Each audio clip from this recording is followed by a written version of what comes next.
Test, test, test, test, test, test, test. Seems.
Thank you.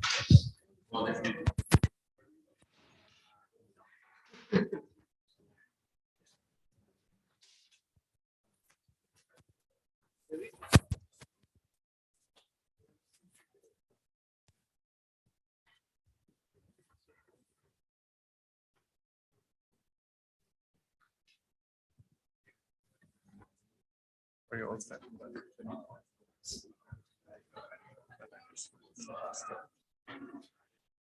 Good morning.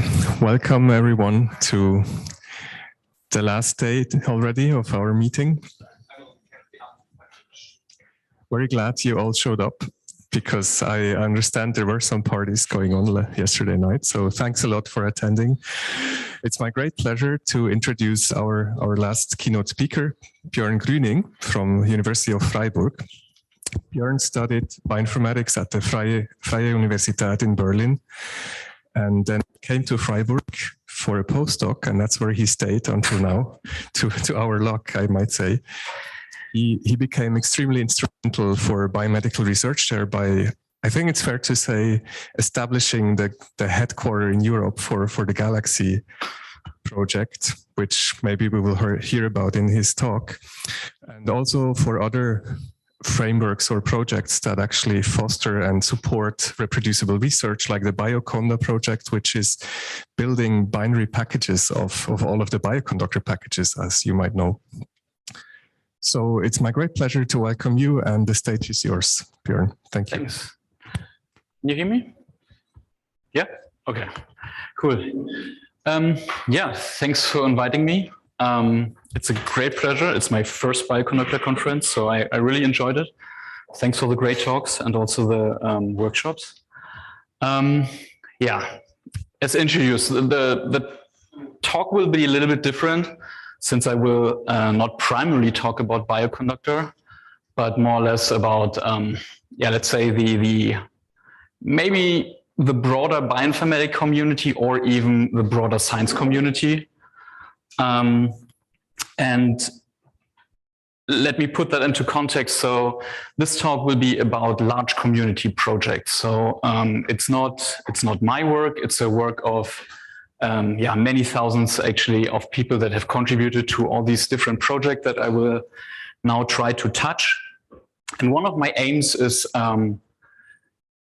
yeah, to kind of see how far those communities can actually benefit more from each other, and if we can strengthen our collaborations, and in which sense we can strengthen those collaborations. Let me introduce my talk a little bit with a topic that is really key to my heart, and that is accessibility. And accessibility is unfortunately still power, right? It means if you have access to something, you are very powerful. Yeah. We had recently a meeting in Montpellier, and the simple fact that we want to go to the beach and enjoy a little bit the weather and so on is very nice if you have a car, right? Very easy to reach the beach here.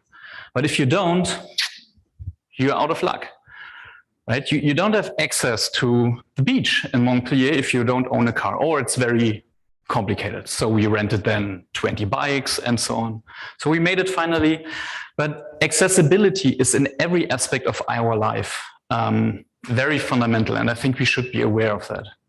Now, the simple fact that you can run an RStudio notebook somewhere, you have access to these resources, right? So you have access to the Bioconductor packages. They are mirrored somewhere. Someone is paying for the storage.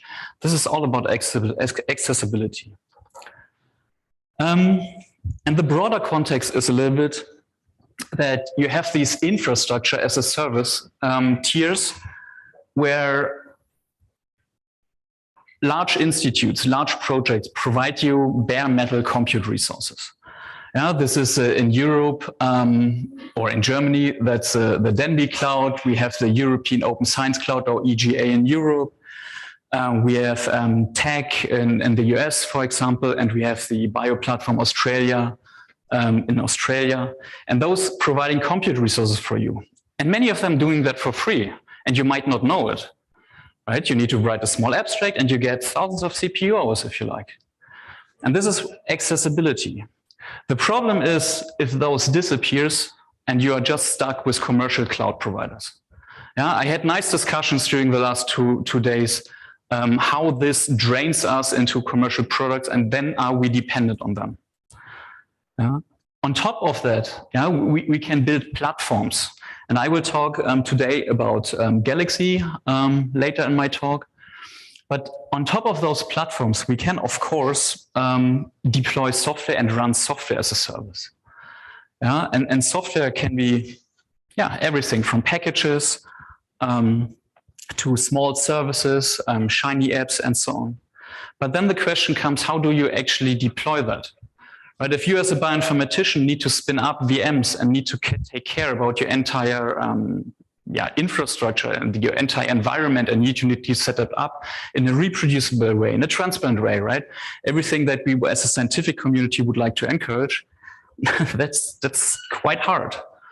Yeah, so I will spend also a little bit of time talking about Bioconda or Conda in general and containers, how we hopefully made that way easier since 2015 to actually set up reproducible environments, with a mouse click or with one command line. Talking about Amazon, maybe I'm getting old, but we should remind ourselves that even if commercial entities are very generous to us and giving us free resources and so on, they do that for a reason. Most of the times they do that for a reason. And we should be very careful to not be locked in again.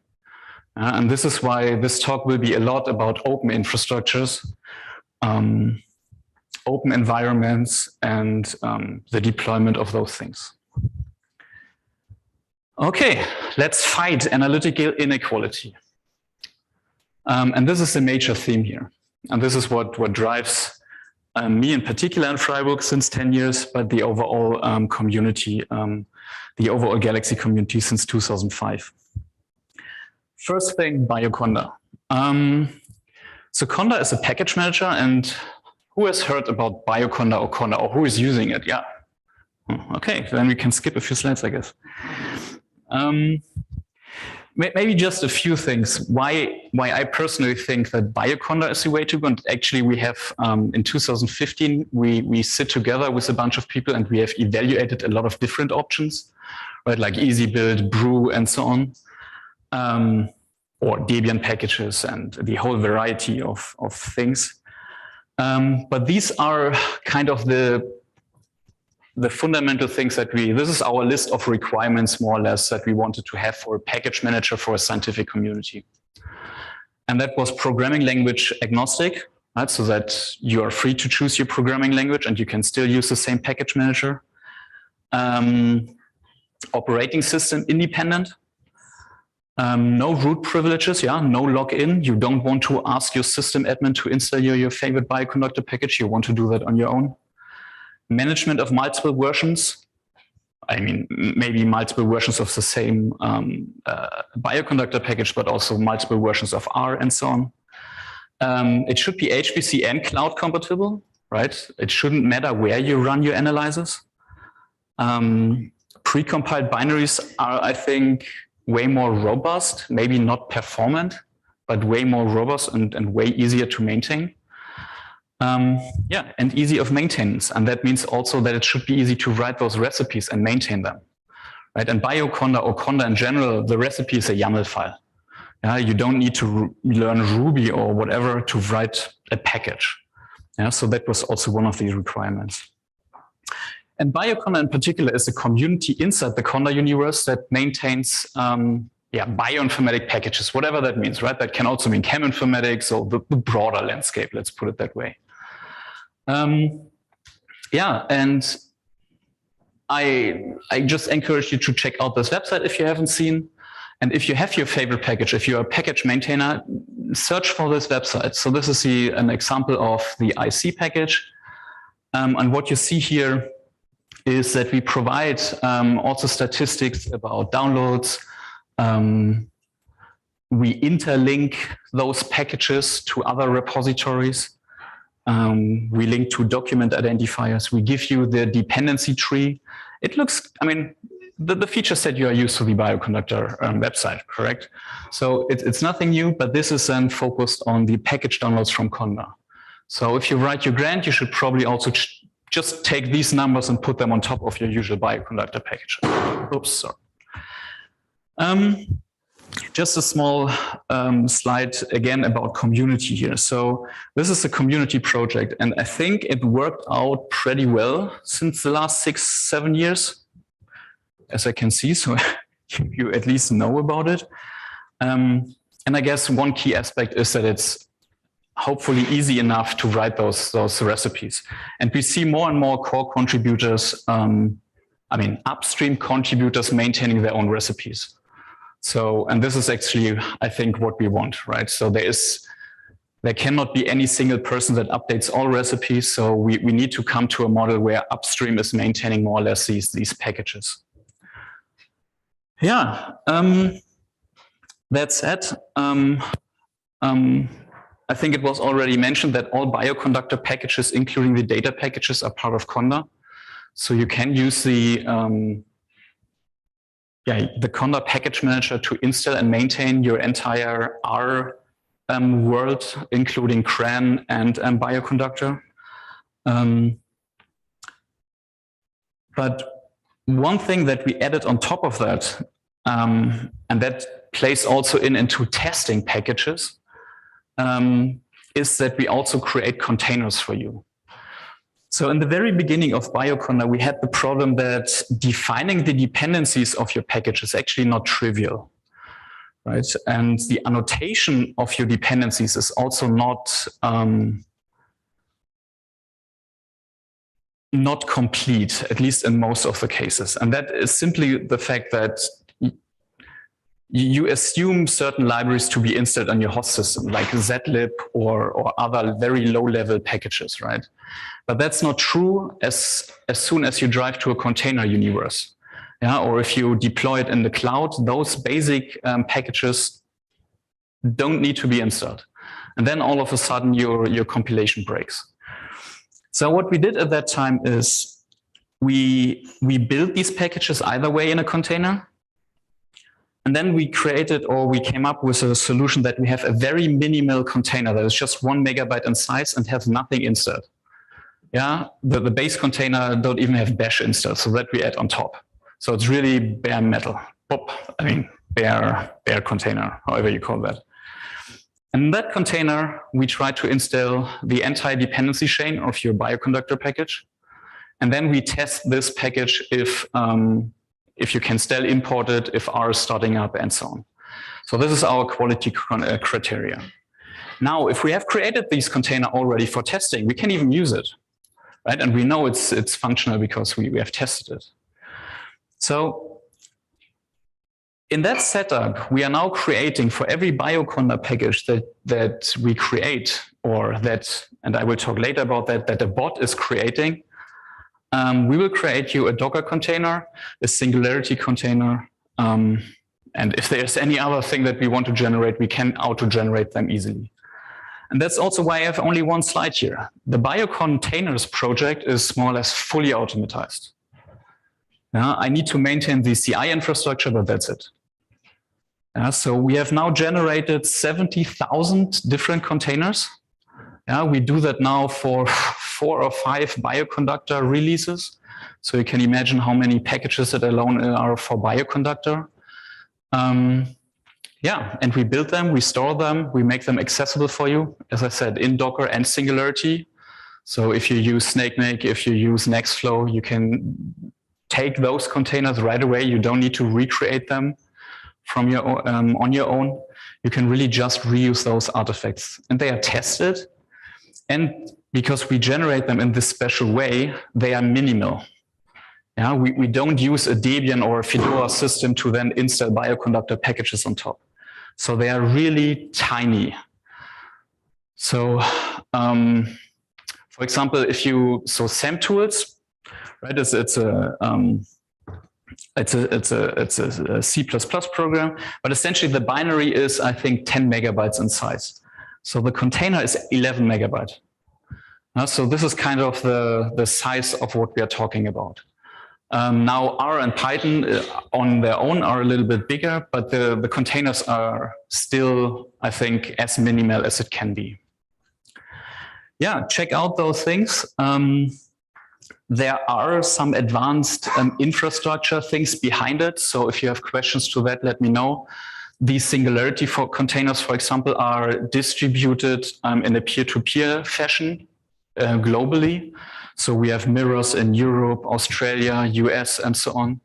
So that we have kind of a distributed network to get really fast access to those containers if you want to run a lot of different workflows and if you need fast access to that.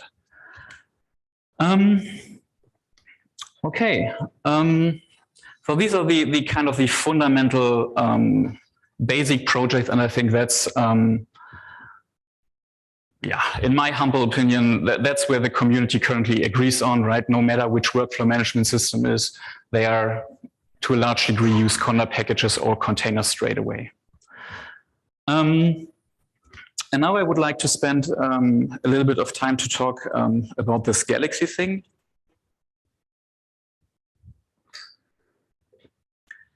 And what that actually is.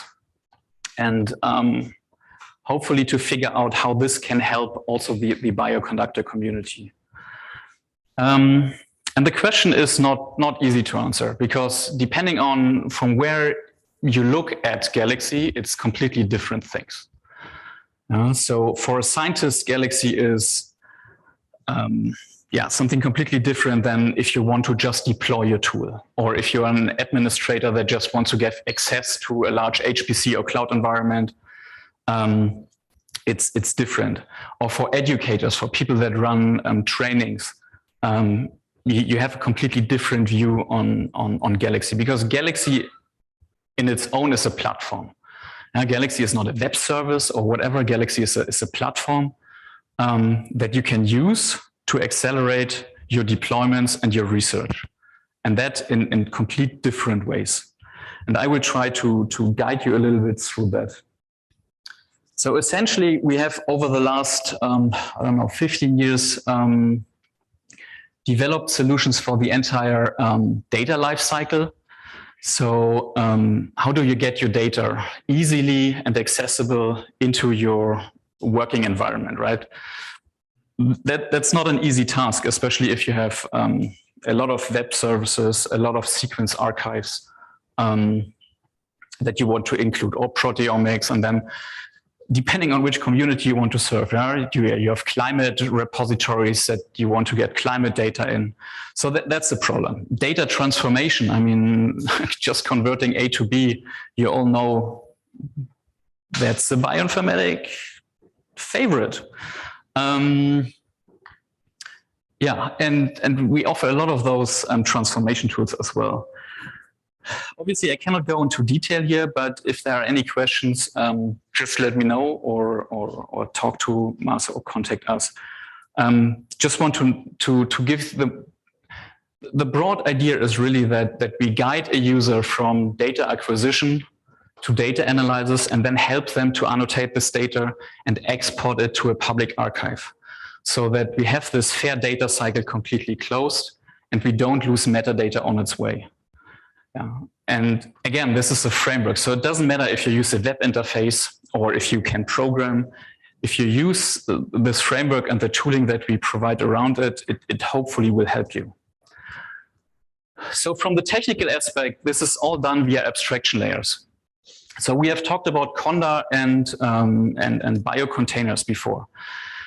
And just to demonstrate you kind of, this is just one aspect, right?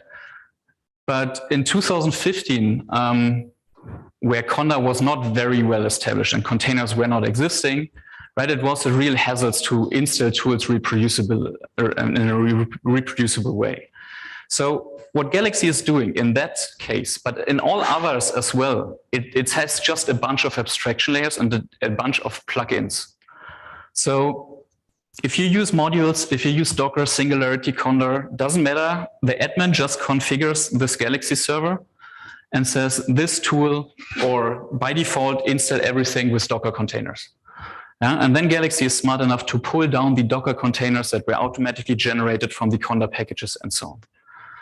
Yeah. And whatever comes next, right? Maybe containers are outdated in, 3 years, and there's something new, shiny. We simply extend this plugin system, and then you can run all your tools in this new, whatever shiny next thing. And the same goes for storage. So no matter if you have your storage in Amazon, in an object store locally, or some POSIX file system, a GPFS, whatever, you can just bind that in, and from a user, it all looks the same. You can attach quota, you can have different quota to different object stores, you can have cheap and expensive storage, and it's not in a money way, but maybe in a backup way. And you can easily communicate that to your users. And there's a bunch of more stuff that we cannot talk about today, but if that is interesting, this is really the nifty underlying details about this entire framework, how we can support those different kinds of deployments that I will also show you later. One crucial aspect I think, are these tools. Yeah, and tools in Galaxy are, yeah, it's again an abstraction layer. How can we talk to different tool providers? And that's just one example. In our European Galaxy instance, we have now 2,900 tools installed.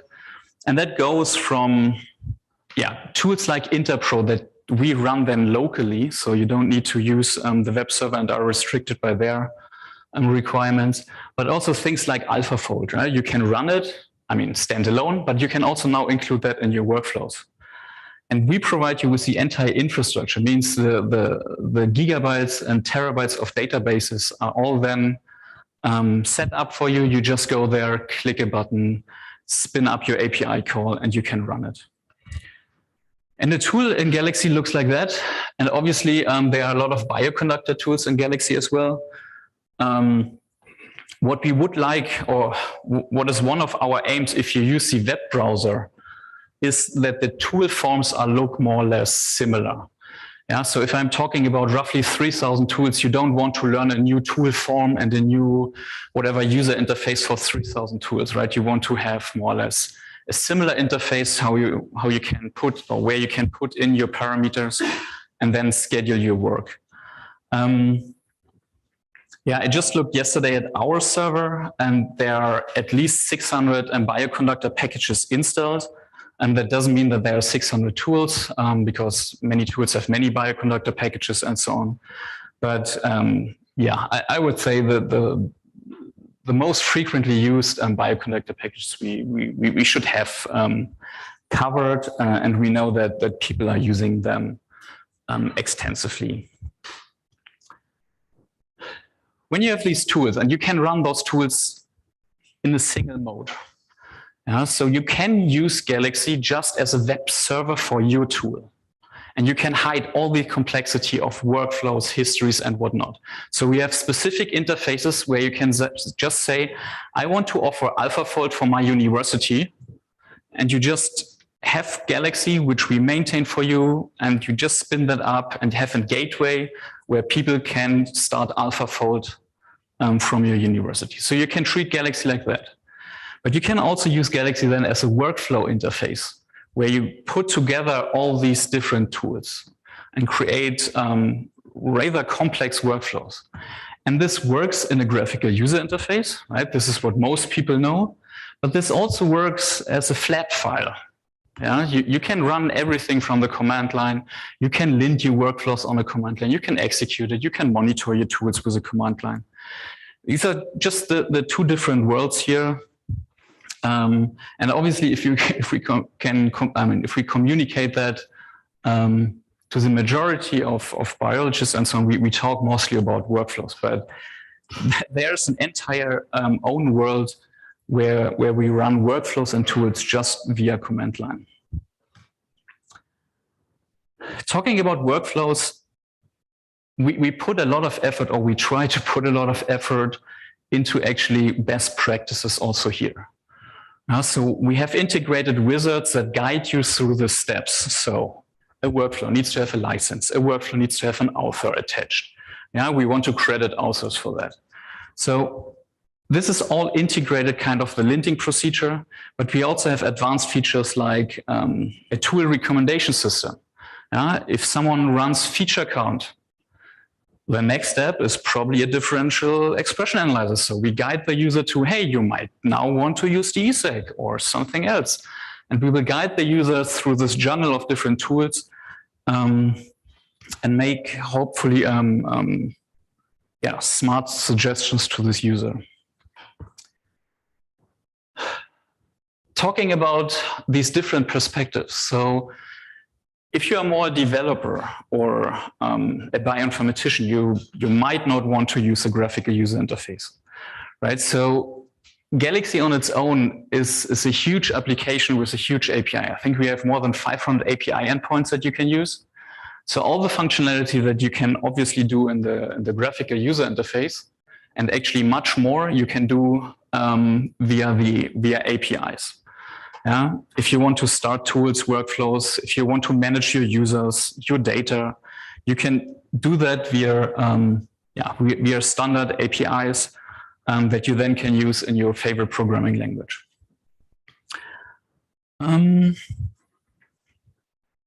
And favorite programming languages, there are different projects from different communities where you can really then, you can always use curl-like systems, right, to just use the RESTful API, but there are also different projects around this API that give you native access to Galaxy via your favorite programming language. So if you know Triple, for example, they have contributed a PHP interface even. So Triple is using, for all their computational work, a Galaxy server in the backend. So you don't see that, you never know that, but this is how how Triple then does the blast jobs and whatever Triple does. Now you can treat Galaxy as really just a back-end thing and put your own front end on top. And also for developers, and you have seen that yesterday to some degree, it's possible, and I'm always surprised that people don't know that. You can, of course, combine these interactive tools and these interactive worlds with these classical HPC workflows. Yeah, so you can start RStudio in Galaxy. Essentially and technically, it's just a different tool. Yeah, and you can then pick RStudio, Jupyter Notebook, whatever, and then you have your own instance, and you can do in this instance whatever you like. We have pre-installed Conda in this RStudio instances, so you can then use all these Conda packages that I've talked previously about it to install those into your environment, and then you can do whatever you like to do in RStudio. And the same goes for a bunch of different interactive environments. So Jupyter and RStudio are probably the most known. But the climate researchers, for example, they have their own interactive viewers and interactive environments, right? They have their own very dedicated notebooks where they can do climate research. We have these very advanced visualizations like CellXGene or VCF, EuroBio. You can run that, right? It's just a different interactive environment that you can schedule on your cluster, and you are right there. You can then just use that. Now, this virtual desktop is more or less a proof of concept, but you can go that far that you just use Galaxy as a way to schedule other environments. Yeah, instead of maintaining your own hub where you can schedule whatever your Shiny notebooks or your Jupyter Lab notebooks, you could just do that also with Galaxy in a way more flexible way, because you can integrate all of that. And we have users that actually use that because they have a desktop application that they want to run in a cloud, right? Yeah, so there are much more. If you're interested in that, check out that site with these boxes. But implementation-wise, it's a normal Galaxy tool, and there's not much difference between an RStudio in Galaxy and a DESEC in Galaxy from how we schedule that. Yep. Yeah, good. So we have talked about most of the stuff now, and how, yeah, Galaxy is more or less this platform that can give you access to all of that. How do we deploy that? Yeah, so how do we actually put this platform that we developed with all these tools that the community develops on those infrastructures? And this is completely different from country to country. So what we are building, and actually an EU project has just started in September, where the EU is now putting out a few million to spin up national Galaxy instances. Yeah, so those already exist. At least in a few of them are still in a beta version. But in the next years, we will bring them to production, and we will actually spin up way more on national compute resources. And this includes that you can run your notebooks on this infrastructure. So if you want to run a class, and we will talk about training now more in detail, but if you want to run a class for 20 people and you are wondering where you get your notebooks, where you get your compute to run 20 RStudio instances, you can just approach one of your national Galaxy servers and can do that. Or you use the European one that already works now. And those deployments can be completely different, right? So from a technology stack, if that are running on HPC, on cloud, can completely be different. The user doesn't need to care. You don't need to care where you get access to your compute, right? You have the API that you can use, or you have this graphical user interface that you can use, but it's a unified thing across different infrastructures in the world. Okay, cool. Whatever that, it's just a big picture, okay. Yeah, so the European Galaxy server is kind of the thing that we try to maintain. And even that server is, a community project. So the entire configuration of that server is hosted on GitHub. And people from France, from Belgium are actually helping us to configure our web server, our Nginx server, and so on. Right? And it's a real European project. And this server alone has more than 50,000 users by now. So I don't even want to say it's much, but it should hopefully convey the message that if we make it that simple for users to access computational resources, and we don't restrict users here, so they can, if they are patient enough, they can schedule thousands of jobs, right? So we allow that as long as we have the hardware. If our government is providing these infrastructures, we allow users to do that. And this is kind of the key, that if you enable accessibility, you will find tons of users that are super happy and that are then creative on top of that and doing hopefully great research with that. The other aspect, if we're talking about many Galaxy servers on national nodes and institutional and so on, the other aspect is the broadness of the community. And of course, I mean, we are coming from a sequence perspective. We are coming from genomics originally, but there are sub-communities for proteomics, for metabolomics, and so on. So you can, all these 3,000 tools are a mixture of genomics, transcriptomics, proteomics, metabolomics, multi-imaging. We have NLP tools, so climate people. Physics is now jumping on and doing some crazy physics stuff that I will never understand. So the framework on its own is agnostic enough that it can fulfill the needs to different communities. And this is then where it gets really fun, because the visualization of the climate science people you can use for special transcriptomics and so on, right? So the visualization in 3D coordinates is not different. And if you have a GeoJSON file, you can use it, right? And this is then where we can even bridge so distant communities like climate, ecology, genomics, and so on. Yeah. This is Elixir. Elixir is also supporting a lot of different communities, obviously, and this is how we also then support different communities. And this is what we call subdomains. So every community can maintain their own front page and their own set of tools. It's the same server. It's just one server, but with different URLs. And all those subdomains have their own community with their own set of tools, training materials, and so on. And this is then where communities can decide, how to interact with communities, how to support them. And you can configure that as you like. So as I said, this entire infrastructure is hosted on GitHub. So if here someone from Human Cell Atlas wants to add a new single cell tool, they go to GitHub and say, please install this with a pull request. And then there will be a small review and saying, is that tool secure? If it is, we get it in. And then a day later, when we redeploy our infrastructure, the tool is installed and you can use it.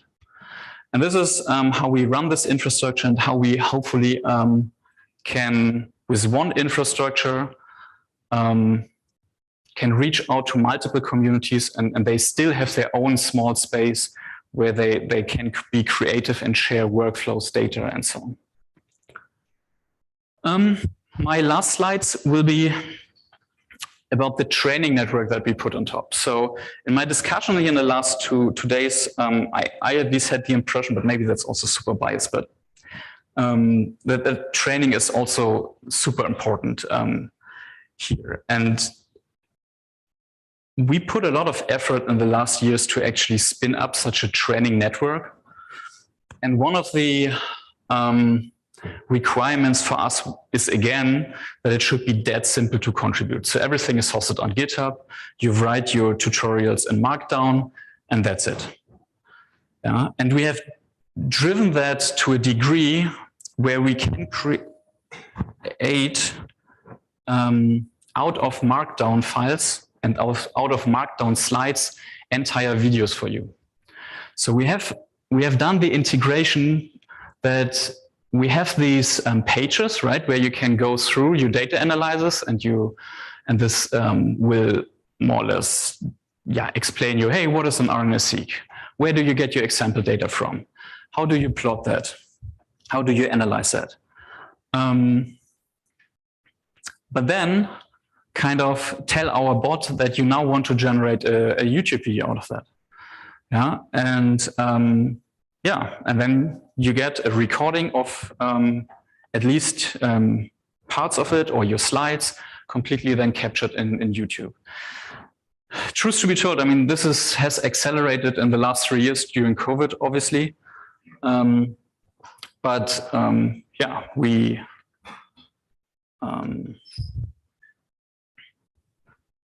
We could bring it to this degree. So we have now covered 28 different topics, and topics are whatever here: assembly, climate science, computational chemistry, ecology, and so on. More than 200 different tutorials. And if you if you sum up kind of the estimated training length, so we require, for example, that if you contribute a tutorial, that you estimate how long a participant will take, then we have more or less training materials for 7 years that you can teach yourself, which is, I think, quite a lot. If we use it, and we were unfortunately forced to do that then in a remote setting, and if we do trainings, we usually open that to the entire world, and that was surprising and scaring to us in 2020. So we had 2,700 registrations for our online training. And yeah, obviously we were not sure if the infrastructure can cope with that, right? So what we did, and what we also planned in the beginning, is we have the Australian Galaxy people, we have the European ones, and the American ones. So what we did is we prepared these 3 Galaxy servers, and we were running this training really 24 hours. We divided the support by our trainers in these different continents and these different time zones, and we redirected users to these different Galaxy servers. And it worked surprisingly well. Truth to be told, it's very hard to access how many people actually then participated, right? We can give estimations, like how many thousand jobs have been run. We also see then how many people registered. We see how many Slack messages have been sent. So we cannot be sure that it's really 1,200. But our estimation is that it was around 600, 700 different people that we have seen interacting in some way during this week of training. We did that 2021 again, and we had above 2,000 registrations. And surprisingly, the infrastructure was not the problem. So we didn't have any infrastructure problems during this week.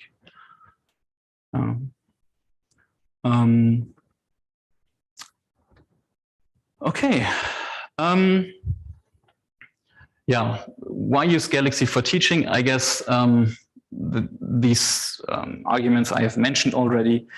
Essentially, you don't need to deploy anything, right? You can just use the server. We provide even the training material for you, and you can run with that.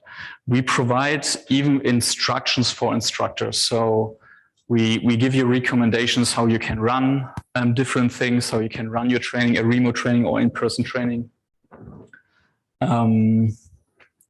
This is how a tutorial looks like.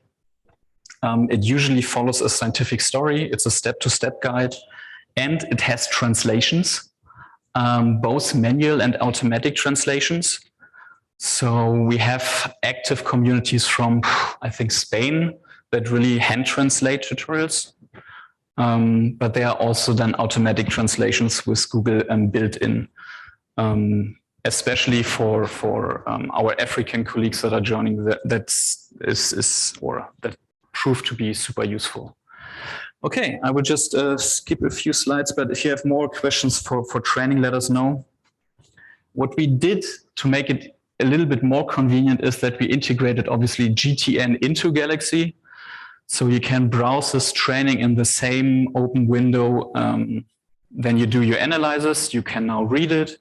And if you then click on a tool in your training, right? So there's a link, hopefully soon coming up for a tool.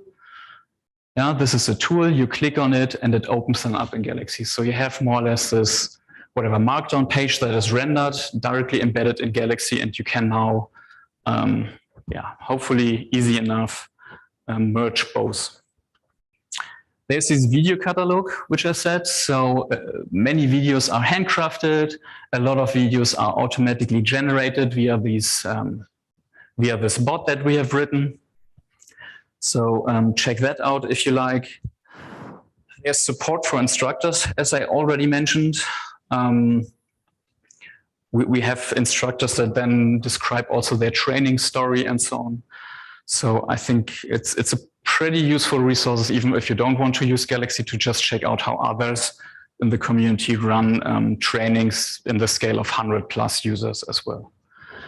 And this on its own is an entire community. Surprisingly, and that's the cool stuff here, at least for me, is we have a lot of contributions that are not coders. So we really have a lot of people contributing, spelling mistakes, improving the English sentences to make it simple English, right? So that it can be better automatically translated to other languages and so on. So this really proved to be very useful. And of course, not all tutorials will run on all Galaxy servers. So for example, if you want to run the climate training, you cannot run that on a pure genomic Galaxy instance. So we will guide you from the training material to the Galaxy servers, which you can use to run this training. And this training is then tested. So we run those workflows, we test those workflows for you and annotate that in the training if it works. So our aim is that you really can start. If you plan today you meet a training, you could start then tomorrow. Second last slide, tiers. And as I said, this is the infrastructure. We are talking here about an infrastructure that you can use to make resources accessible to your community. We put on top of that an infrastructure that we call training infrastructure as a service. So how does it work? There is a Google form. You go in and you say, I want to run a training next week with 50 people. I want to run whatever, RNA-seq with star. And then you submit it. We see this request coming. We estimate how many resources you need during this training. And then we will spin up your dedicated resources that you can use for your training. So in your training, the jobs should then start immediately, or at least you are not in the overall Galaxy queue. In addition, you get such a dashboard. This is GDPR compliant, So where you see these tools are currently running in your training, which tools have crashed for your 50 users? Is there a user that is somehow struggling, yeah? Or if all our users are somehow struggling, and then you know, okay, I need to wait, or I need to slow down, people are not following. Yeah, so you don't need to run around and ask. We can do that now automatically with this dashboard in a GDPR compliant way, so you don't see here the names, but you at least get an overview if your training is running successful or not, right, without constantly asking. And I mean, this you can do for our studio, right? So you can just request such a training and say, hey, I want to run next week 50 RStudio instances in my training. So we will give you the compute resources to spin up these 50 RStudio instances for this week that you requested it. After this week, the resources will be taken away, but the RStudio instances will not go away. Right? It's just that you don't get this specific part of the cake only for you. Then the part of cake goes into the general pot again. But for this week of training that you requested, you have your own cake kind of for your trainees. Okay, my last slides is about bots. So I have told you a lot about Conda, containers, Galaxy training. Honestly, I'm super lazy, right? So I mean, I wouldn't do all of that manually. So what we have done in the last years, and I'm happy to talk about that more, and I think this is where we should go more, and this is also where we can collaborate more, is since we have to everything of that, we have APIs and so on, all of that can to a certain degree completely be automatized. So I will just guide you through that. If you release source code for your project, Bioconductor package or something else, there will be a bot that is watching your source code, and this will be creating a pull request to Bioconductor. So once there's a recipe in Bioconductor, this is the initial step that you need to do at some point, but once there's a package, this bot will just create a pull request and say, hey, there's a new version, please update. Then there's a manual review step. Pull request is merged from the community or from you. So this approximately takes, I mean, the bot is running every hour. So in the worst case, it takes 1 hour until the pull request is taken, you merge it, done. So if you have that, you will automatically get the container, right? This is what I told in the beginning. This is an automatic, completely automatized process. So when this is merged, you get a Bioconductor package and a Docker container. Then this is an automatic, completely automated process. You get a Singularity container. So after 2 days, after everything is synced, in this distributed file system that we provide, your Singularity container will pop up. So worst case, 2 days after you released. The Galaxy tool will be updated as well. So at least there will be a pull request created by a bot said, hey, there's a new release of the software package. Do you want to update the Galaxy tool as well? Cool. There's a manual review process, but then you can merge it. Essentially, this Galaxy tool, if that is merged, it's automatically installed in your Galaxy server or in the European Galaxy server. I can at least say that. That's also an automated process. And we have even an automated process to then update your workflows. So if you have your workflows on GitHub, there's another bot that is saying, "Ooh, I see there's a new Galaxy tool. Please update this workflow." Yeah. So you have a few review steps here, but if you follow community best practices in software releasing and documenting and so on, this is a largely completely automatized process where you need to review at some point, and the community is doing that. But much of that stuff is completely done by bots nowadays. And we are at the level where we can create out of workflows training material.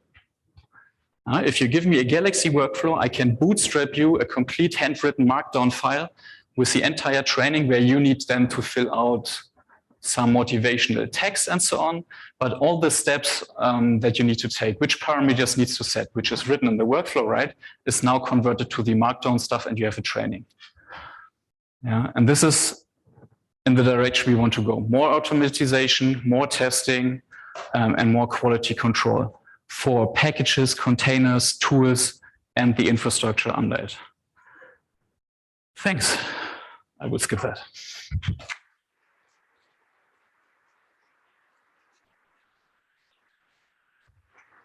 Thank you very much, Björn. That was amazing. I don't know if there are any questions. You will be around for a bit longer in the coffee break, so please go to talk to him if you have specific questions, but maybe there's one or two burning ones right now. Yep.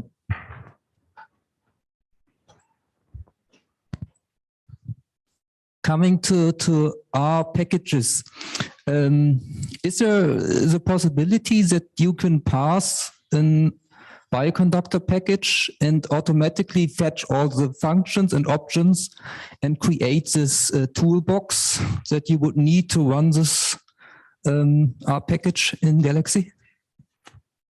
Yes, so they have been done, things like that. It's a little bit harder for R, so Nitesh was working on that many years ago, so there were some work in this direction. I'm not sure how far that is, but I know, for example, for Python, where you have these command line definitions, this can be converted to a Galaxy tool, let's say 90%, 80%. So a Galaxy tool is way more than just defining the parameter. I mean, it can be way more than defining parameters, because this is the abstraction layer where you can actually put in usability. Right? You can be smart in how you group your parameters. You can maybe hide parameters for certain options and so on. So this you might need to take on top, but bootstrapping the metadata for a Galaxy tool is definitely possible, and there's work done already in this direction. I don't know how far Nitesh we're going a few years back. Thank you very much. I'm sorry to ask a slightly sad question, but how do you deal with the tragedy of the commons problem with your services? Of what? The tragedy of the commons. You know what I mean? I mean, if you offer a free service, if something is free, then sometimes the usage patterns may sort of lead to detrimentation. Yeah. I don't know if that is a current big problem, to be honest. Where do you see the? For instance, if you offer free storage or free compute, that people don't just use it for mining Bitcoins, or something like this. Yeah, okay. I mean, the Bitcoin thing is a problem, but we don't have that in particular, because so that's what I'm saying. So this Galaxy tool is abstracting what you can do with a tool, right? So you allow certain parameters, but you don't allow arbitrary code execution. Since this is an open service, we don't allow arbitrary. If you run in RStudio or Jupyter Notebook, you obviously can do that. And we see that this is happening, right? So we have two tools in the Galaxy universe where people can abuse the service, and they do. But then we do what everyone else does in services. Well, we monitor that, and we kill those notebooks if we see abuse of that. So Bitcoin mining, there are ways to detect that pretty easily. So we do that in an automatic way, but yeah, it's not fun. But it's a risk I think I'm currently willing to take, because this, I mean, the other thing would be that we don't allow exploratory research, right? Which I think is even more sad. So I actually want to have everyone accessible resources, and they are free to do whatever they like to answer their research question, right? And if I think that's not useful or not is very subjective. So people are to some degree really free to do whatever they like. They are restricted in, I mean, they have a quota, right? They cannot store petabytes of data.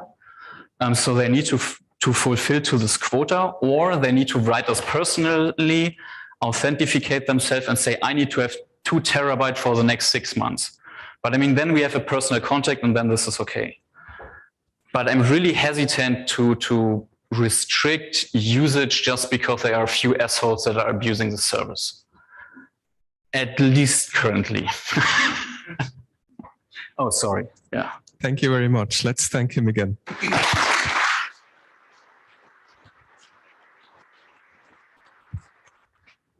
I think the next point on the agenda are the flash talks.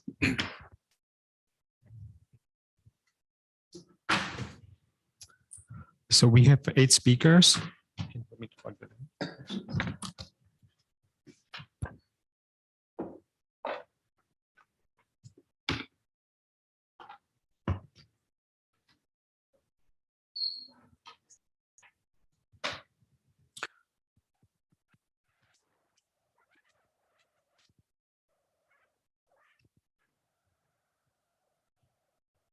So we have 8 speakers. The idea is always to have a 5-minute talk and then the discussion we can have during the coffee break.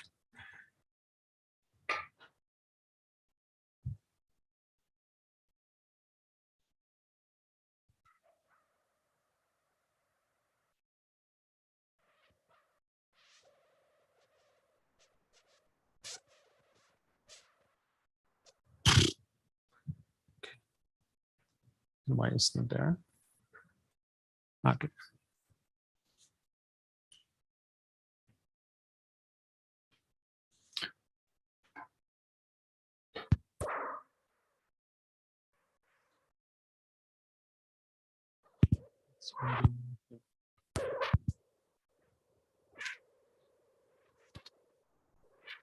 So the first speaker is EuroBioC2022. Sorry.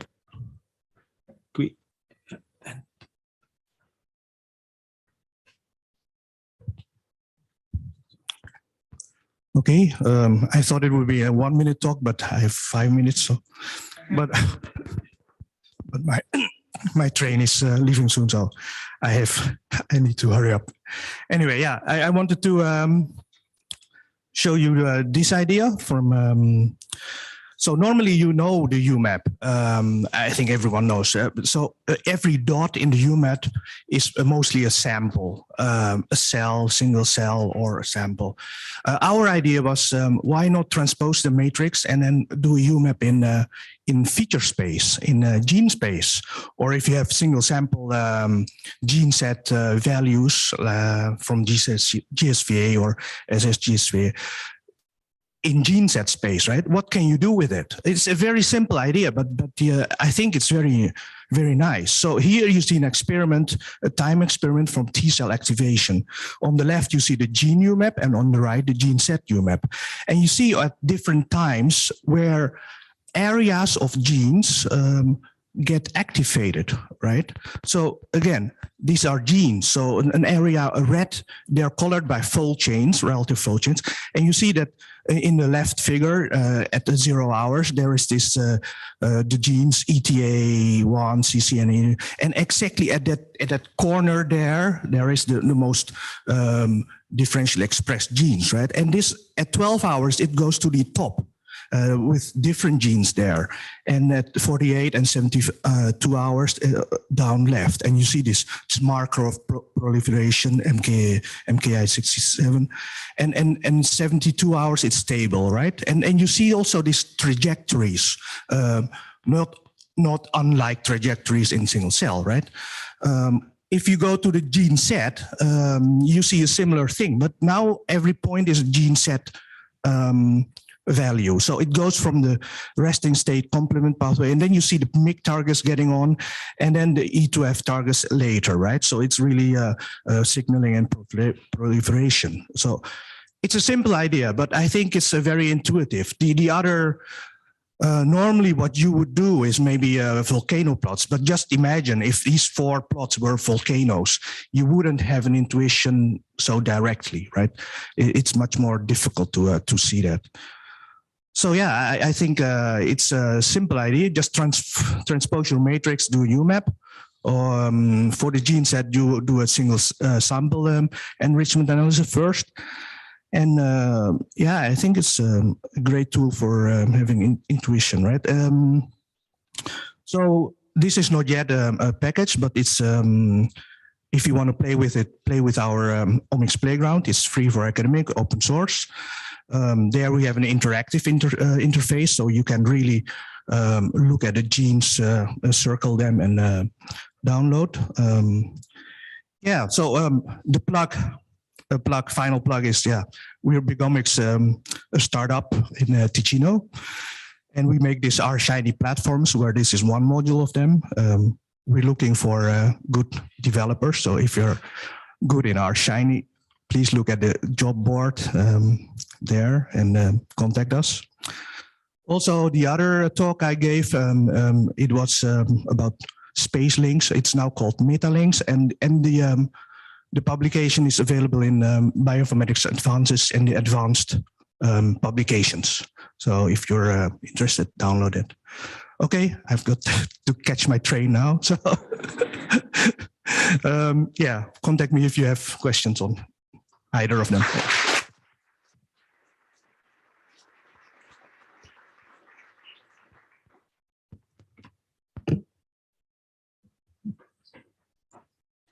So the next speaker is Laurent Gatto.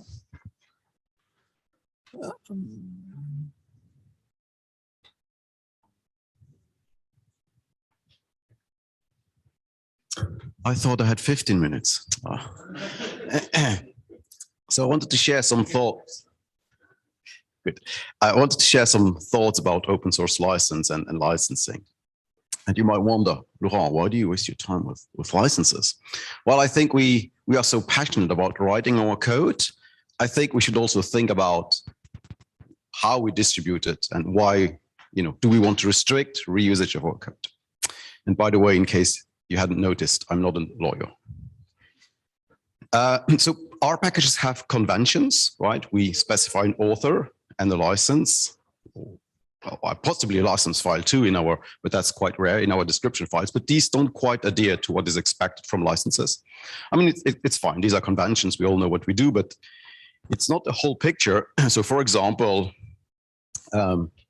Charlotte, who owns the packages that you write? Who owns the code? Your employee, right? And most of the time that's the case, but it's not always the case. I think the University of Cambridge is an exception. And so that's not defined in standard R packages, who owns the code. And that's typically something you would write explicitly in a license file. There are other nice side effects of license files. You could also specifically provide a license for the documentation that you write, right? And we spend a lot of time writing this documentation. So I think we should also think about the licensing terms of these documentations. Anyway, I mean, it works. Nobody really complains because there is not much money to gain, right? But I think it's good to think about it. So quick question for you, given that I have 15 minutes. Should package licenses be compatible, right? If I depend on a certain package, do I need to look at that license and then adapt the license of my package accordingly? Who thinks yes? Raise your hand. Who thinks no? So what do package licenses do, right? They define how to distribute code, the standard or modified version. So either I take somebody's code and I redistribute it, or as it is, or I modify it. We typically don't copy and paste code in our packages, right? We depend on import on it, and that triggers installation, right? So we don't really distribute code. So question again, do you think we should bother about, do we need to check license compatibilities? No. Now that we think again, what do licenses do? What do these open source licenses define, right? Redistributing code. So we don't really redistribute code. So do you think we should still be bothered? I think it's an open question. And if really it is, then we should all make sure that our licenses are compatible with GPL greater or equal to version number 2 and LGPL, because that's how R is, or part of R is also distributed. R is distributed on GPL to version 2 or greater, and part of it LGPL. So if really this is an important point, all our licenses, because we all depend on R and base packages, should be compliant with GPL 2 and greater. It's an open discussion, about these compatibilities, also for anyway. I don't think it's it's open for discussion. But there are cases where we do copy code in our packages. Shiny is one where they include JavaScript code inside their package, right? So they need to specify licenses that are in accordance with the the JavaScript they distribute, and I think that's good. And there are actually other cases that are not so good, and that's when two very specific Bioconductor examples, these two packages were relicensed. I don't remember exactly, but we found Philip found the commit where they changed license. So originally they distributed their packages as, I think, Artistic 2.0, right, standard open source license for Bioconductor packages. And then at some point they changed that license to a very restrictive open source, right? You have access to the code. I'm not quite sure what it says about redistributing the code, but it says that these packages, you must be academic to use the packages. So you're not allowed to use these two packages if you work in a company or you use them for non-academic research. And so Philip was considering depending or importing these packages, and he's not allowed to do that anymore. Well, if he was to import or depend on these packages, that would, of course, stop other people in businesses to use his package, right? And so in that case, what we would do if we really needed to reuse some of that code is that we would need to go back to the version that was still on the Artistic 2.0, take that code, copy it in our package, specify in the license, of course, that's not our code, specify where it comes from. And then we could use it. And actually, I looked back at the Bioconductor package development guide, and these packages should actually be removed from Bioconductor because it says that license restrictions such as academic or non-profit researchers are not suitable for Bioconductor. And that's it, just a couple of references, food for thoughts. Thank you very much.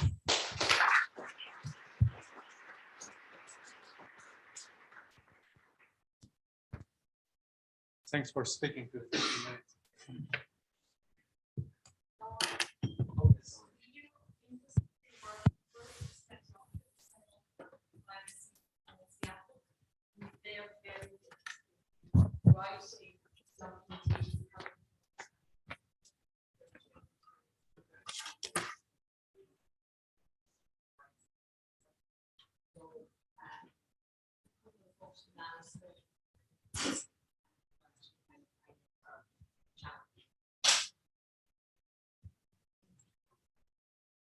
Okay, ready? You've got time on me? Okay. Okay, good. Hello, good morning, everybody. This is the fake title slide. This is the real title slide. I'm going to talk about a project that's about benchmarking, so evaluating methods. And it's actually nice to follow Björn because he was talking about accessibility of tools, and this is really about how you select which tools to use in your research.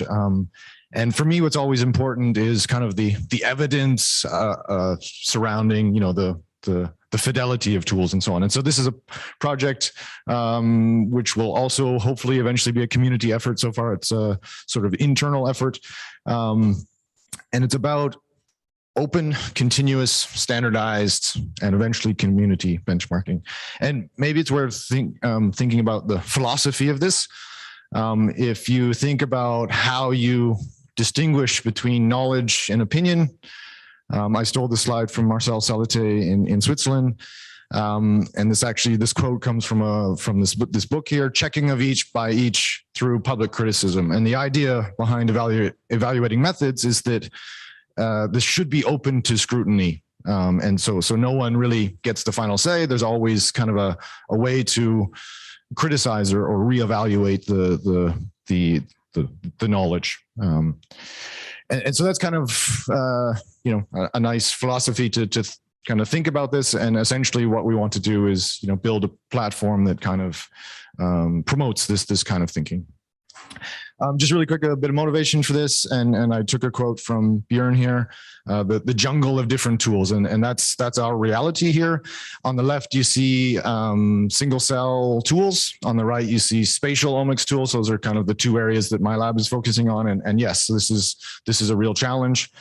And I guess I always like this quote from a paper, and this is from a really long time ago, 2011.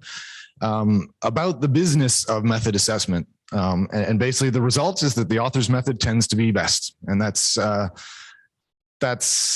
unlikely to be really true. And this is why I'm really interested in digging into the evidence for this and having a way that we can kind of challenge this.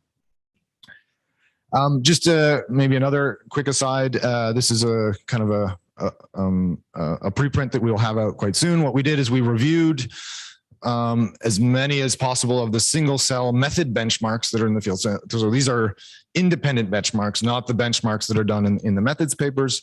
And so each dot you see here is one of these benchmarks, and we got the reviewers' opinions about how available the code is. So this is all about the code status, how available the code is on a scale from 1 to 5, 1 being not available. So here's all the studies who do not make any code available. And here's the kind of the varying degree at which they make code available. So that was one aspect, but then we also evaluated extensibility. And so, I mean, by and large, people make their code available, which is nice. We like to see code, but it's code that's maybe not so useful to extend this. And here I'm thinking in the context of this method explosion, we want to kind of constantly reevaluate the methods. Okay, so my dream, the dream is that we can systematize this process. So, I mean, we do a lot of benchmarks in our lab over the years, and they are done in a systematic way, but there's also a lot of commonalities between the different studies we've done. And so what we want is actually to have more of a unified platform to run, to create, to maintain, to extend benchmarks, but also in a way that the contents of the benchmarks are available to people. They can be continuously updated and you get this community aspect to it. And I see this kind of like an accumulation project. So we will accumulate data sets and method workflows and these kind of genuine tests. But I guess we want to kind of offload a lot of the work to the system such that we can spend our time on the more scientific aspects of benchmarking, which is, developing simulations. That's hard to do, devising tests and so on. So I don't have time to go into all the kind of the nitty gritty details of the technical design of our system, but just to say there's a lot of different ways to access this. This is not really fully available at this stage, but we have kind of a working version. So I'll skip over the details here. We can discuss this over coffee. Just one snapshot here is something that came from our hackathon, our first hackathon that we ran last week. And this is kind of getting to the point, the place where, getting to the place where you're actually contributing to the method. So we set up in events, some standards for the inputs and outputs. And then, this is kind of the code that you wrap around a method. And this is for a method. So yeah, won't go into the details. I'll stop there. And we can discuss this over coffee. So.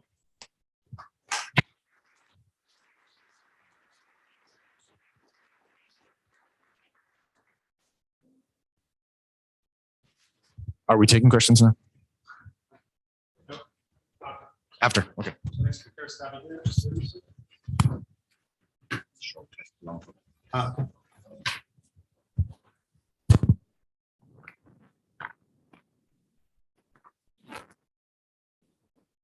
This one? All right. So I guess all of the results that I'm showing is done by Ilaria, who was a master student in my group, and now she's luckily still in Padova with Chiara Romualdi to do her PhD. So I mean, I have to start with a couple of slides made by Stephanie Hicks, which are too good not to show. Which is, the problem is I have some awesome single cell data that I want to analyze, but it's so big that it doesn't even load into memory, right? So what do I do with that? And when we started to work on this problem with Stephanie and other people, we focused on clustering.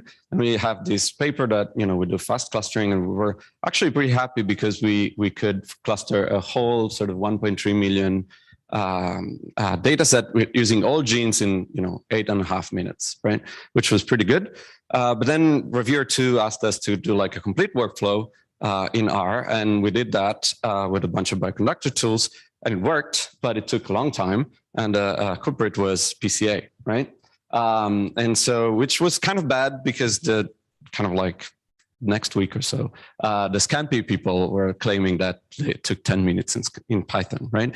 And so we showed this to Aaron Lunn, and he said, this is wrong, right?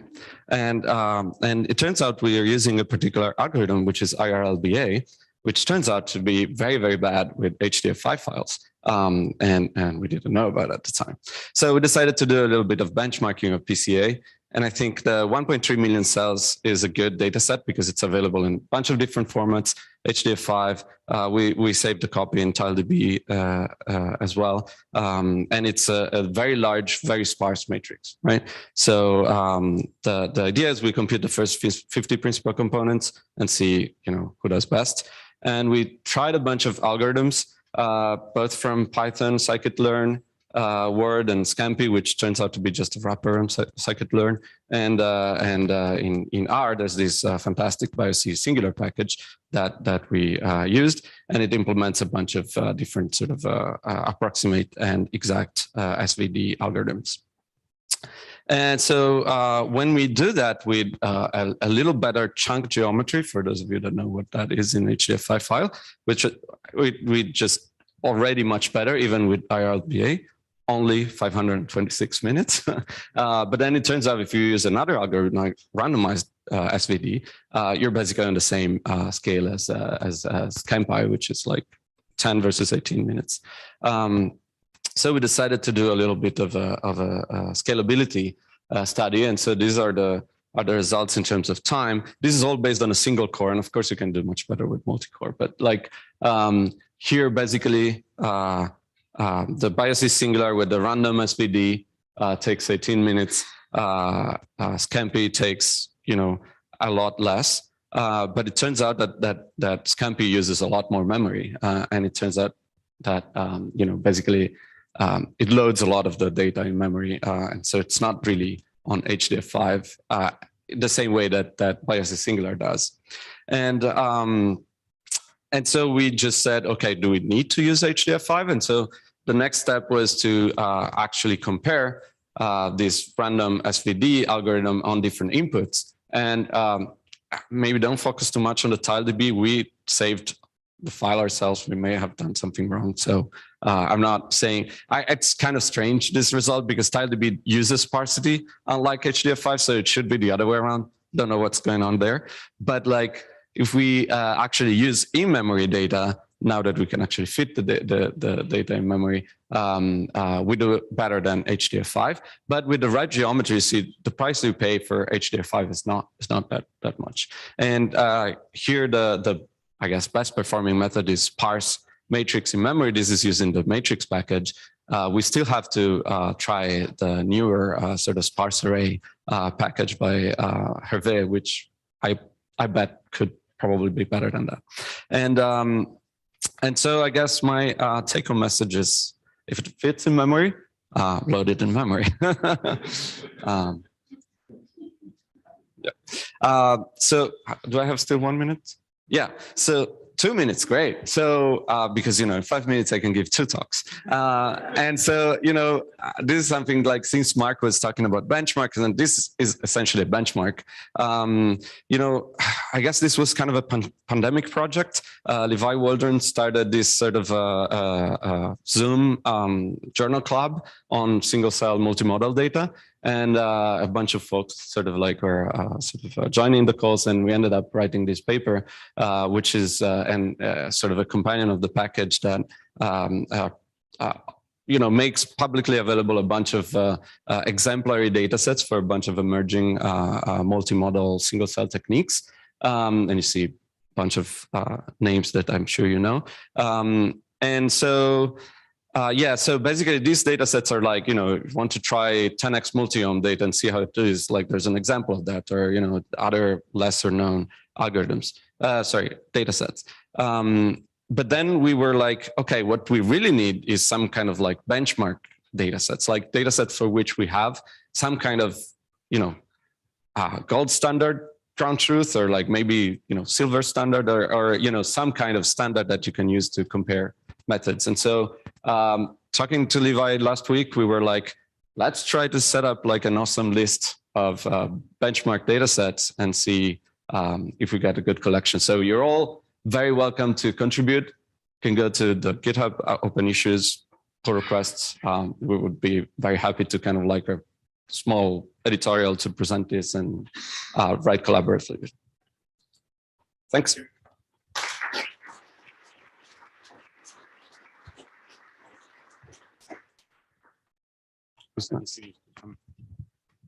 So the next speaker is Federico.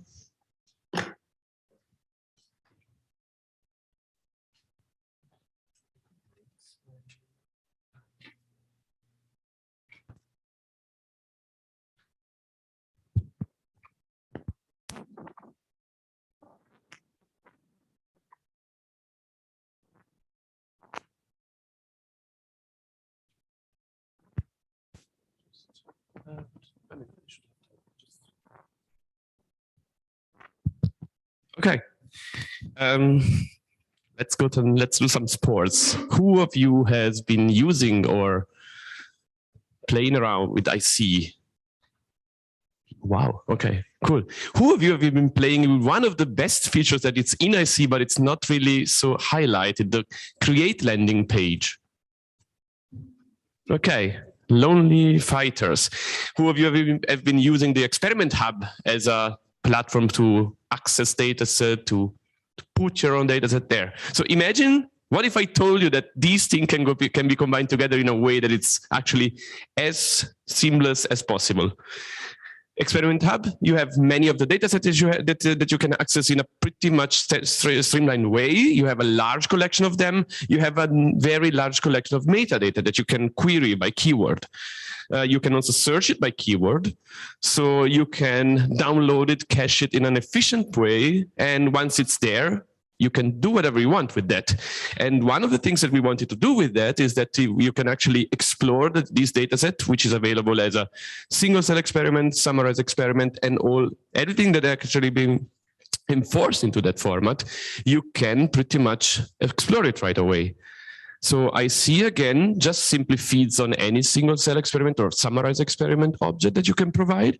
And the create landing page can do something like, I'm providing you some way of accessing a list of such datasets, and it just works. So it brings pretty much, this is a simple configuration of IC on one of these objects contained in the experiment hub.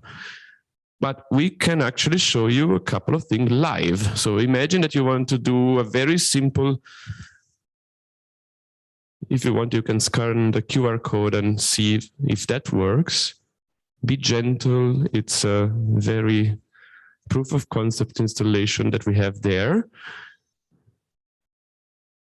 Just wait a couple of seconds. I'm taking over the first process over there. And then basically you see the whole list of experiment hub dataset over there. And this is the information that you actually have available in the whole database, which is behind that. Let me take, for example, the TCGA dataset. Basically, you read a couple of things on that, and then you can configure and launch here. You can launch an instance of IC. It's doing things there. I'm going to start another instance just in parallel. So this takes its time because, of course, it's just caching it in, configuring IC for starting it, but that's pretty much all you have to do. So just, ta-da. So the main requirement is that you have to have the data somewhere installed locally, and you do that by just the caching system that it's already inside Experiment Hub. You can take another data set. I mean, this one doesn't have any TSNE or UMAP inside, so it's nowadays not interesting. But for example, if we say the one where the maintainer was Angelo, which was working with Charlotte on the clustering project. So I want to see this data set, for example. I can configure and launch. Again, I select it. Same thing, I pre-downloaded, otherwise it would be download the package, the data from the package, and another instance will come. So I mean, it might take a while because if you're also trying, you're probably stealing some valuable resources right now, but that's totally fine. Think of this in a scalable manner, hopefully, and you can really use it. But then again, so this is a simple one. The idea is that basically this can be one good solution or one proposal of a solution for how do we share a large collection of data set in the collaborative research effort. So within your institute, with your collaboration partners, and maybe this can be, say, a good enough solution for you. So I don't know how much time do I have? 2 minutes, okay. Then I'm gonna try to wait for, okay, yeah. There's a PCA, and they also computed at Disney. So again, all the nice things of IC that you had and you know, you can color by a column data. And that column data can be, for example, I think the phenoid was something meaningful. So you see that your clusters are coming. And I mean, the very cool thing that I really like, oh, where's Björn? Lazy people, lazy is efficiency, right? So you can extract the R code behind every single plot that you're seeing here, and it's meta-generated. You Control A, Control C, Control V, that's your script to reproduce one-to-one everything that you did. You can, of course, do the tiny nice things that you can do with IC. You select something here, you pass it over there, so the selection parameters. I mean, it becomes an IC talk like right now, but since I have time, I'm gonna abuse it a little. But yeah, so I'll use it for questions or feedback, so shoot.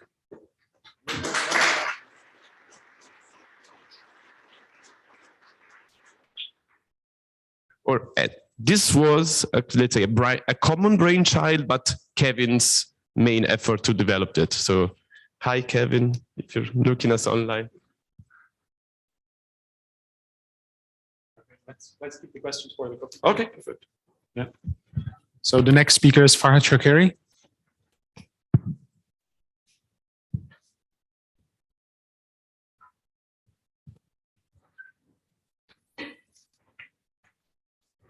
Thank you. So hi, Farhad Shakeri here. I want to present to you a package that we've developed in the core unit for bioinformatics analysis at the University of Bonn. So this is going to be a showcase. So we try to publish it as soon as possible, but yeah, I always say that. So I see there's some typos. So I started to make the slides yesterday. So sorry for the problems in the slides. So the package is to those who are more familiar with it, with mass spectrometry data. So I forgot to say that it's a package for downstream analysis of MS proteomics data. So as input, it takes like TMT and level 3 proteomics data in all PSM peptide or protein level from MaxQuant and Protein Discover. Although we always recommend to start from PSM to use the full functionality of the package. The user also should provide a metadata table, which includes the experimental design. And the output will be like the most importantly, the table of statistical analysis parameters, like local changes, p-values, and so on, plus a lot of different plots, like visualization. So in a nutshell, the package is like a modular workflow. So as you see, it has like 8 main steps, like reformatting, cleaning, if there are fractionation in the data, so like fraction summarization and so on, as you see. And there are many different arguments that can be like set for every module. We have a set of default arguments that we think works the best, but the user have the possibility to work with the arguments and do some benchmarking if he or she actually wants to. And as you see, the main the core statistical engine of the package is Lima. We didn't develop any statistical kind of engine for that. We think it works fine. Although I must say that we started to work on this package, which was actually a pipeline at the beginning, almost more than 4 years ago. And in between came a lot of different tools, which are very, very interesting. Yeah, so that's why we actually only use lemma. Yeah, one important thing here is that the first three and the last step are fixed. They have to be done and they fixed place, but the 4 intermediate steps are interchangeable. And it's because, I mean, I talked to many different people in the last 3-4 years, and people have different ideas about what should be done first. So as I said, this order is what they think is the best order of the analysis. But again, the user has the possibility to exchange these steps. The package has 3 different operational modes. So in the manual mode, in which we have one single function for every module. So the more advanced users can simply get the markdown guide that we are going to provide and just simply run every single function, have 100% control on every step.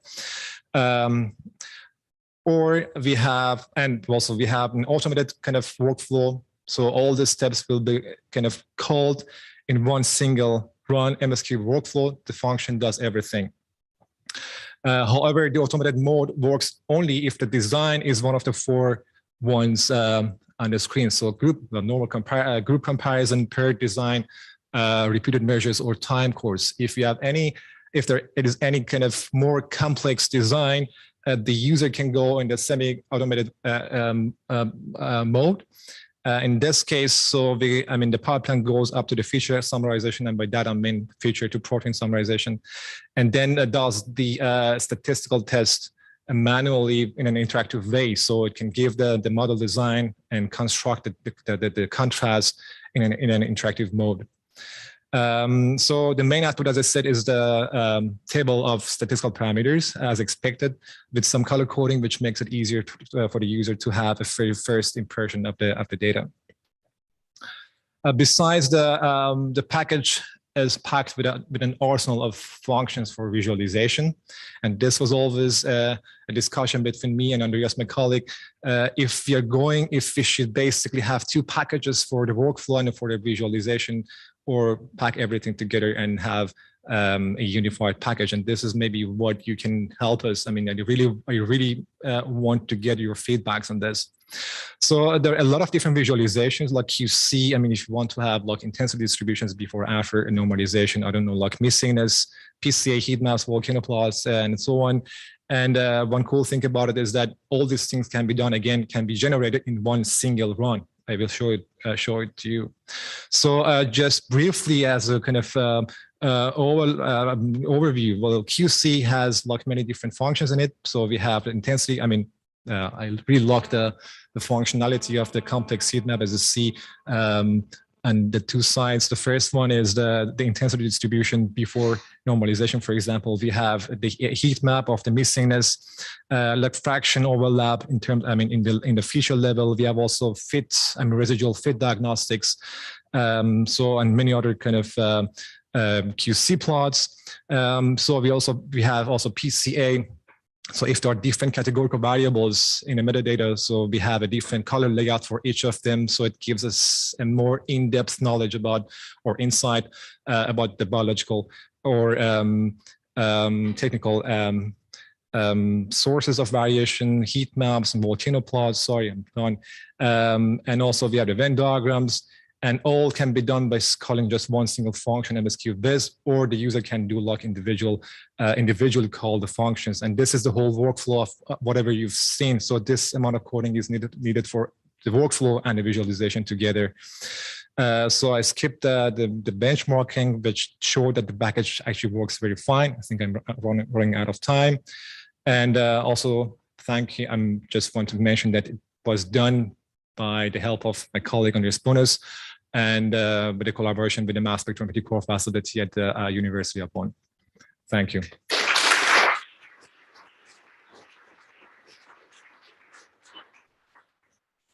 Thank you. So the next speaker is Thomas Schwarzel.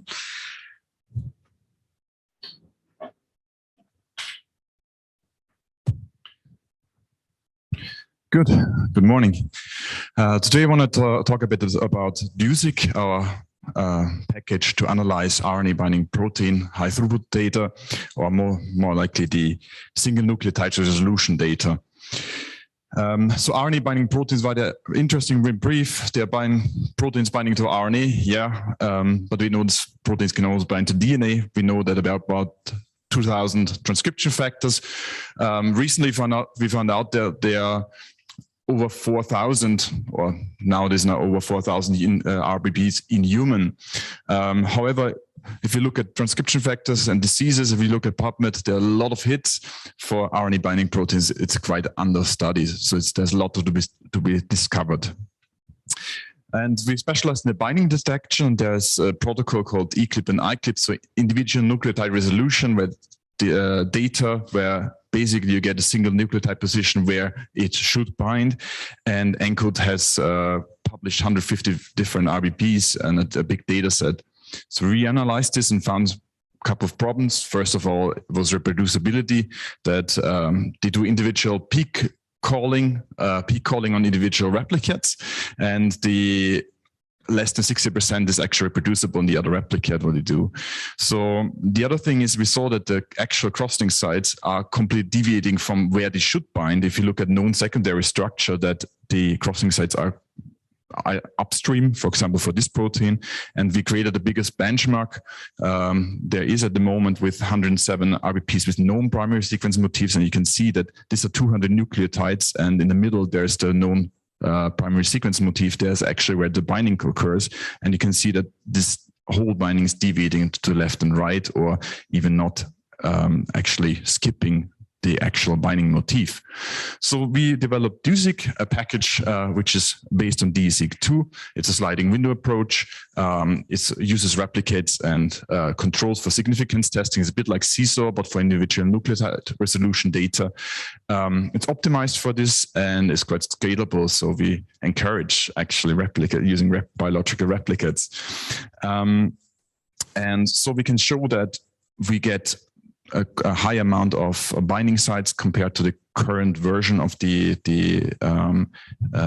ENCODE analyses, and with approximately the same reproducibility in terms of finding known primary sequence motif.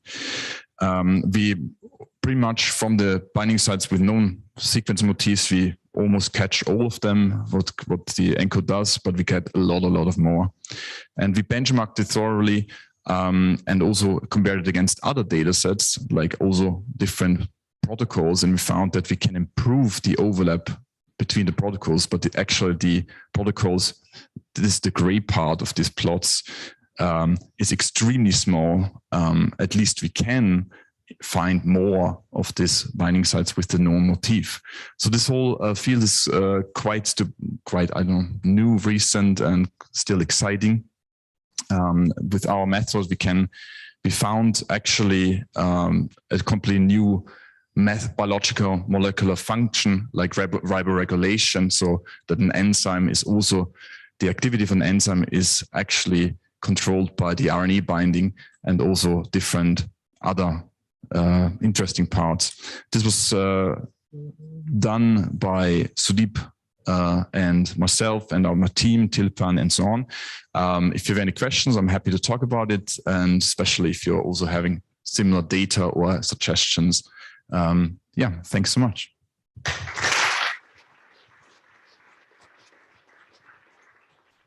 Thanks for perfect timing. And the last speaker is Roberto Castello.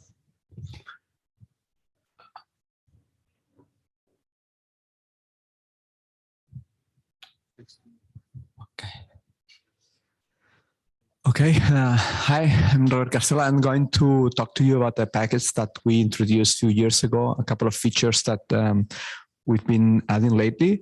The package is called Genomic Scores, and it was developed for the reason that we all work with genomic scores. They are genome-wide position-specific scores that you use in nearly in every analysis, also particularly for filtering and interpretation of single nucleotide variants, but you also have conservation scores, constraint, allele frequency, as I said, and they are stored typically in a variety of formats. So you want to use them, you have to parse them some way, you have to download them. It can take a lot of time to download if they are very large. And the Bioconductor package Genomic Scores provides a solution to that using lossy compression. and providing a common interface to access them from R, and therefore to facilitate the integration of those scores in your own package or in your own pipelines. And these scores, so generic scores is like the engine, but the scores are not stored in the package. They are stored in either in annotation packages or also through the annotation hub as an annotation hub resource. And one of the features that I want to talk about is the fact that regarding the allele frequencies, we know that an important fraction of variants are private in human, and this means that the catalogs of human variation keep growing and growing. And now GenoMat, for instance, last version has over 600 million variants derived from 76,000 genomes, and the same happens with the TopMid 5. And this means that the strategy of lossy compression and everything we did was sort of at the edge of what could deliver. So we changed the backend to store stuff to HDF5 to minimize the memory footprint. And we found that the performance didn't decrease too much. And of course, the memory footprint, it's very good here.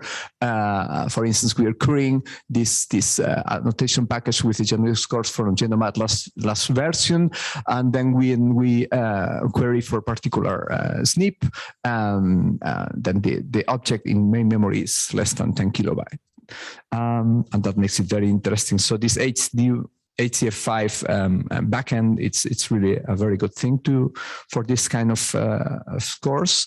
And the other thing is that when we designed the package, was mostly thinking in you have a set of positions for which you want to retrieve the scores, but it wasn't designed to query what scores are contained in a range of positions. And this is something that this is a feature which we got recently. People are interested in allele frequencies, say, well, I want to see what allele frequencies do I have in this range of positions. And then we implemented that recently. Well, I actually did the last push yesterday. So it will become available in Devel in a couple of days. And this is the function, this WG scores, to which you give this range of positions, and it returns the SNPs present with the allele frequencies. Actually, these are minor allele frequencies. And the fact that you see here like a variant every 3-4 nucleotides, it's normal in the current large catalogs of human variation. And well, that's it. Open an issue for bugs or feature requests or any feedback you may have, as the person that asked for this feature did. And also we think we have a very cool sticker. So I have stickers available if you're interested. Thank you.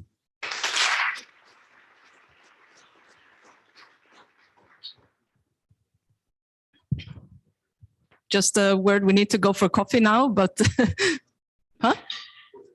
Yeah, we thought maybe we get back 1:15. Simone, is that good? 1:15, we get back here and then we decide about the birds of a feather, what goes where and what goes in parallel and so on. Do you want to say something? Yes, so I mean,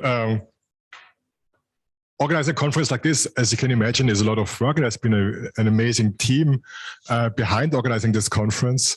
But there's in particular two people who have been really, over the last days, put in a lot of effort. And would first like to thank Tom for his engagement on work on the.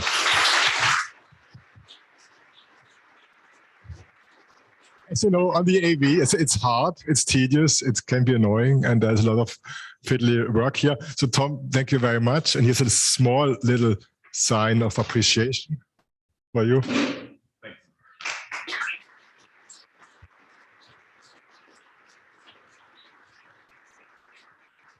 And then there's sort of the heart and soul of the conference, the person who dealt with everything from chasing up the program and getting the keynote speakers' travel arrangements in the hotels and the catering, the social event, all of the little details, the people who register, who then cancel the registrations, the late registrations, and all of these things. So Simone, thank you very much for...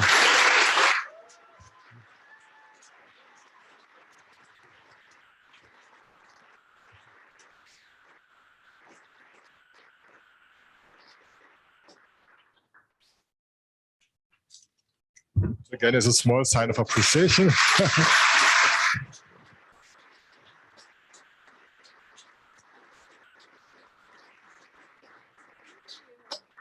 Thank you, Simone. What a surprise. This is heavy. Thank you. Thank you.